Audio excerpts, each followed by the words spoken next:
আমি এখন এক নবজাতক শিশুকে মা কিভাবে পরিচর্যা করবে এবং কিভাবে তাকে ব্রেস্ট ফিডিং করাবে সে সম্পর্কে কিছু কথা বলবো।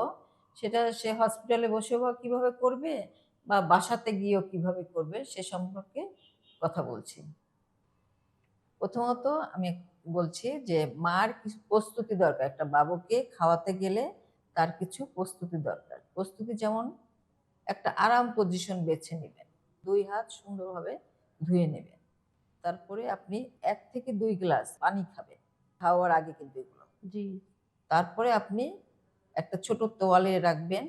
তোয়ালেটা খাবার পানি দিয়ে হালকা গরম পানি হতে পারে দিয়ে ভিজিয়ে সুন্দরভাবে ব্রেস্টটাকে পরিষ্কার করবেন। জি।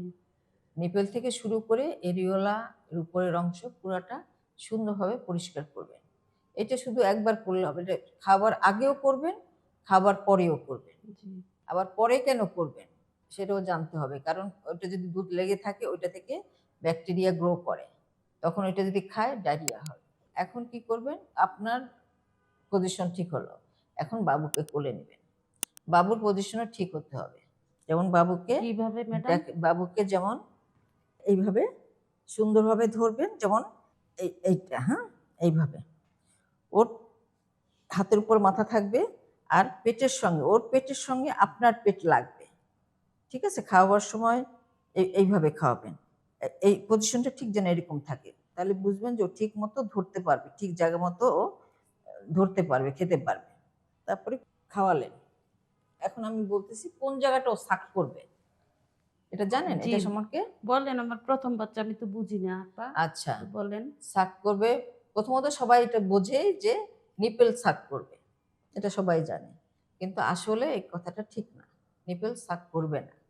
নিপেলের উপরে যে কালো অংশটা থাকে ওটাকে মেডিকেল টার্মে বলে এরিওলা।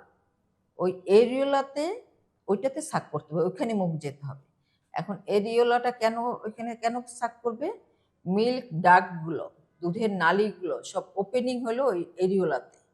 ঠিক আছে? ওইখানে যদি সাক করে তাহলে ও অল্প টানেও বেশি দুধ পাবে। কিন্তু নিপেলটা যদি শুধু সাক করে দুধ পাবে কিন্তু খুব কম পাবে। আর খুব কম পাওয়ার জন্য কি হবে? ও আরো জোরে সাক করবে বেশি দুধ পাওয়ার জন্য। তখন কি হয়? তখন মার নিপেল ব্যথা হয়ে যায়। মা এমন আছে যে মা খাওয়াতে পারে না। ব্যথা হয়ে যায়, ফুলে যায়, লাল হয়ে যায়, ফেটে গিয়া রক্ত পর্যন্ত বের হয়। যার জন্য কখনো নিপেল দেওয়া যাবে না। নিপেলের উপরের অংশ যেন ওর মুখ যায়। এখন কথা হতে পারে ও তো মুখ খুলবে এইটুক। জি ঠিক আছে? আপা। তো তো ছোট। নিপেলটাই শুধু যাবে। কিন্তু ওর মুখ খোলাইতে হবে এরকম করে। কিভাবে খোলাবেন? এটার একটা কৌশল আছে। কৌশলটা আমি বলে দেই। যে মনে করেন এটা নিপেল। আপনি এটা চাপ দিয়ে দুধ নিপেলের সামনে আনলেন। ওই নিপেলের দুধটা ওর ঠোঁটের কাছে ধরবেন। ঠোঁটের কাছে ধরলে পরে ও দুধের স্বাদটা যখন নিবে না, ও তখন আরো দুধ খাবার জন্য বড় করে হা করবে। তখন ঢুকাই দিবেন। একবারে তো আর অভ্যাস হবে না। কয়েকবার খাওয়ার আগে এই টেকনিকটা ফলো করবেন। তাহলে দেখবেন যে ও কয়েকবার খাওয়ালে ওর অভ্যাস হয়ে যাবে। ও জানবে যে মার দুধ খেতে গেলে আমার এইভাবে হা করতে হবে। তাহলে ওর কষ্ট কম হবে, আপনার কষ্ট কম হবে। আর যদি শুধু নিপেল দেন, আমি তো আগেই বললাম যে সমস্যাগুলো হতে পারে। এমনকি মার দুধ খাওয়ানো বন্ধও হয়ে যায়, খাওয়াতে পারে না ঠিক মতো। এই জন্য মুখটা অবশ্যই এরকম হা করাইতে হবে। খাওয়াচ্ছেন, ধরেন খাওয়াচ্ছেন, কতক্ষণ খাওয়াবেন? বাবু কতক্ষণ খাবে? এটার আসলে কোনো টাইম নাই। যতক্ষণ ওর পেট না ভরবে ততক্ষণ ওরে খাওয়াতে হবে। তবে বাবুরা একসঙ্গে যে একদম খেয়ে শেষ করলো তা না। ও কিছু সময় ছাক করবে, কিছু সময় মুখ বন্ধ রাখবে, আবার কিছু সময় ছাক করবে, আবার কিনা দেখবেন যে কিছুটা পেটে খাবার পড়লেই ঘুমায়ে যাবে। এইভাবে কিন্তু প্রায় ঘন্টা খানেকের সময় লাগে একটা বাবুকে পেট ভরা খাওয়া দিতে গেলে। এজন্য কি করবেন?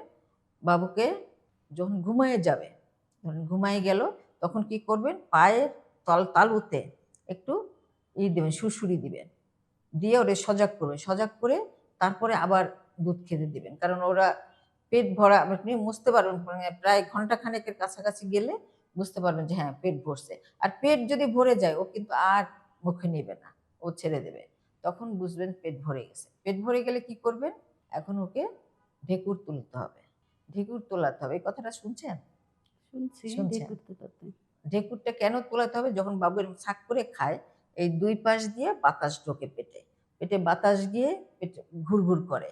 ওর অস্বস্তি লাগে, মোড়ামুড়ি করে, কান্নাকাটি করে। বাবু দেখবেন যে প্রায় গ্যাসের জন্যে, বাতাসটার জন্যই কান্নাকাটি করে।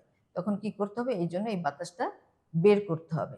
এই ম্যাডাম কিভাবে বের করব? এখন কিভাবে বের করতে আমি একটু দেখাই দিই। যেমন বাবুকে এইভাবে সুন্দরভাবে পেঁচাইয়ে নিলেন, হ্যাঁ? তারপরে এই পিঠের এইভাবে নিবেন, হ্যাঁ? এইভাবে নিয়ে এইখানে একটু আস্তে আস্তে আস্তে আস্তে এই দিবেন, থাপড় দিবেন। দেখবেন যে ওদিক দিয়ে ঢেকুর দিবে।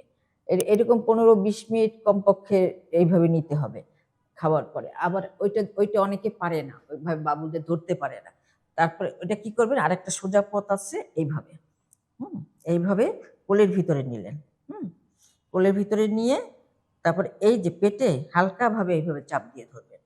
চাপ দিয়ে ধরলে দেখতেই পাবেন যে ও ঢেকুর দিচ্ছে। ওর যদি পেটে গ্যাস থাকে, বাতাস ঢুকে, এইভাবে ঢেকুর দিবে। এইভাবে এই যে ১৫ মিনিট, ২০ মিনিট বা আধা ঘন্টা এভাবে ধরে রাখলেন, ও ঢেকুর দেওয়া হলো। ঢেকুর দেওয়া হলে পরে এখন কি কাজ আছে? কাজ হলো এখনো ঘুমাবে। ও পেট ভরলে পরেই ঘুমাবে। ঘুমানোর জন্য কি করবেন? শোয়াই দিবেন। কিভাবে শোয়াবেন একটু জানেন? বাবুকে না কিভাবে বলেন, আমি তো শোয়াতে হয়? প্রথম বাচ্চা, আচ্ছা, জানি না। বাবুকে সবসময় চেষ্টা করবেন সাইড করে, এক সাইড করে শোয়াতে, চিৎ করে না, সাইড করে শোয়াবেন, যে কোনো এক সাইড। কেন সাইড করে শোয়াবেন? এটার আবার কারণ আছে। কারণটা হলো ওই যে পেটে যে ওর বাতাসটা ঢুকছিল, ঢেকুর দেওয়াইলে ঢেকুরের মাধ্যমে কি সব বাতাস বের হয়েছে? এটা শিওর না, বাতাস থাকতে পারে। এই জন্য শোয়া অবস্থায় ওই যে বাতাস যদি থাকে পেটে, ওইটার ধাক্কায় অনেক সময় দুধ বা বমি চলে আসে মুখে। মুখে চলে আসলে এখান দিয়ে বেয়ে, যদি সাইড করা থাকে, এভাবে বেয়ে পড়ে যাবে, এটা ভালো। কিন্তু যদি চিৎ থাকে তাহলে কি করবে, কি হবে? ওই দুধ বা বমি নাক মুখ দিয়ে উঠে একদম ও শ্বাস নিয়ে যে শ্বাস নিয়ে একবার শ্বাসনালীতে নিয়ে যাবে। আর শ্বাসনালীতে যদি দুধ বা বমি যায়, ওইটা কিন্তু খুব মারাত্মক। মারাত্মক মানে এমনকি শ্বাস বন্ধ হয়ে যায়। ঠিক আছে? এইভাবে কিন্তু অনেক বাচ্চা অনেক সময় নিয়ে আসে হসপিটালে। এই জন্য খেয়াল রাখতে হবে সবসময় শোয়ানোটা যেন একটু কাত করে শোয়ায়, দেখবেন যে বাচ্চাদের এখান দিয়ে বেয়ে বেয়ে দুধ পড়ে যায়। ঠিক আছে? কিন্তু এটা তো এইভাবে থাকলে এটা পারবে না। সবসময় এদিকে খুব সতর্ক থাকতে হবে। খাওয়ানোর চ্যাপ্টার মোটামুটি শেষ। এখন মনে রাখতে হবে আর কয়েকটা পয়েন্ট আমি বলি, যেটা বাবুর জন্য খুব জরুরি। কোলে নিতে পারে না অনেকেই, বাবুদের খুব আদর করে কোলে নেয় ঠিকই, কিন্তু কোলে নেওয়াটা হয় না। কি করে? এরকম থুতনিটা বুকের সঙ্গে লাগে, একদম গোল করে এইভাবে নেয়, কিন্তু এটা খুব খারাপ। এটাতেও কিন্তু শ্বাস বন্ধ হয়ে যাওয়ার সম্ভাবনা থাকে, যে শ্বাস নিতে পারে না। এই জন্য সবসময় কিভাবে নিবেন? এইভাবে যেন থাকে। এইভাবে অনেকেই দেখা যায় যে করে মুখ টুকি করে এইভাবে, এখন কাপড় চোপড় দেখে আর বোঝা যাচ্ছে না, কিন্তু এইভাবে যেন থাকে, ও যেন নর্মালি যেন স্বাভাবিকভাবে যেন শ্বাস নিতে পারে। ঠিক আছে? একটু উঁচুর দিকে থাকবে, উঁচু করে থাকবে, আর এইভাবে গলাটা কিন্তু এখন স্ট্রেট আছে। ঠিক আছে? এইভাবে যেন থাকে, তাহলে নর্মালি শ্বাস নিবে, কোনো সমস্যা হবে না। তারপরে যেমন ম্যাডাম এইভাবে নিব? হ্যাঁ, হ্যাঁ, হ্যাঁ, এইভাবে, হ্যাঁ। তারপরে কি করবেন? আর পরে ডায়াপার পরাইছেন বাচ্চাকে? হ্যাঁ প্যাম্পার্স? পরাইছি ডাইপার। হ্যাঁ, এখন সবাই পড়ায়। কিন্তু এটার কিন্তু অনেক পরিচর্যা আছে। কি পরিচর্যা? বারবার কিন্তু চেক করতে হবে যে ভিজাইলো কিনা, পায়খানা করলো কিনা। পায়খানা পেশাব করলে সঙ্গে সঙ্গে পরিষ্কার করে একটু হালকা গরম পানি দিয়ে সুন্দর করে ধুয়ে পরিষ্কার করে শুকনা কাপড় দিয়ে মুছে দিবেন, যেন শুকনা থাকে। কখনো যেন ওইটা ভিজা ভিজা হয়ে না থাকে। তাহলে ওইটা থেকে কিন্তু অনেক রোগ জীবাণু হয়। যেমন র্যাশ উঠে, র্যাশ লাল লাল বিচি বিচি উঠে, ওটাতে চুলকায়, কিন্তু প্রচুর চুলকায়, হ্যাঁ? ওইটা উঠে। আবার কি ওঠে? ফাঙ্গাল ইনফেকশন হয়। ওইটাতেও ফাঙ্গাল চুলকানি, কি? ফাঙ্গাল ইনফেকশন একটা ইনফেকশন, ওইটাতেও কিন্তু চুলকায়, ঘা ঘার মতো হয়। আচ্ছা। আবার অনেক সময় কি হয়, ওর ইউটিআই, ওগুলো জমা থাকলে পেশাবের রাস্তা দিয়ে যে ইউটিআই হয়, পেশাবের ইনফেকশন। ইউটিআই হলে পেশাবের ইনফেকশন হয়। তাহলে এগুলো হতে পারে। তাই এর জন্য কি করতে হবে? প্যাম্পার্সটা পরাইলেও খুব ভালো বারবার খেয়াল রাখতে হবে, পরিষ্কার রাখতে হবে। তাহলে অনেক অসুখ থেকে কিন্তু রক্ষা পাবেন। বাচ্চা অনেক ভালো থাকবে। ঠিক আছে? প্যাম্পার্সের কথা গেল। এখন আরেকটা কথা বলি। রোদ। বাবুকে কিন্তু রোদে দিতে হবে, হ্যাঁ? সকাল, এটা তো জানেন রোদে আলট্রাভায়োলেট রে, ভিটামিন ডি প্রচুর পরিমাণে থাকে, এটা বাচ্চাদের জন্য যথেষ্ট প্রচুর দরকার। এই জন্য সকালে সে 8টা থেকে 10টার মধ্যে, শীতকাল হলে 11টাও দেওয়া যায়, মধ্যে দিবেন 15-20 মিনিট এরকমই দিবেন। আর ওইটা দেওয়ার সময় চোখটা একটু ঢাকতে হবে, চোখে যেন রোদ না পড়ে, আর হলো নিচে জেনিটাল এরিয়াটা ওইটাও ঢাকতে হবে। এই দুটো জায়গায় যেন অবশ্যই ঢাকা থাকে। আর যখন বাবুকে হয়তো শীতের দিন একটু বাতাস থাকে, ঠান্ডা থাকে, এটার জন্য পাতলা সুতির কাপড় গায়ে রাখতে পারেন।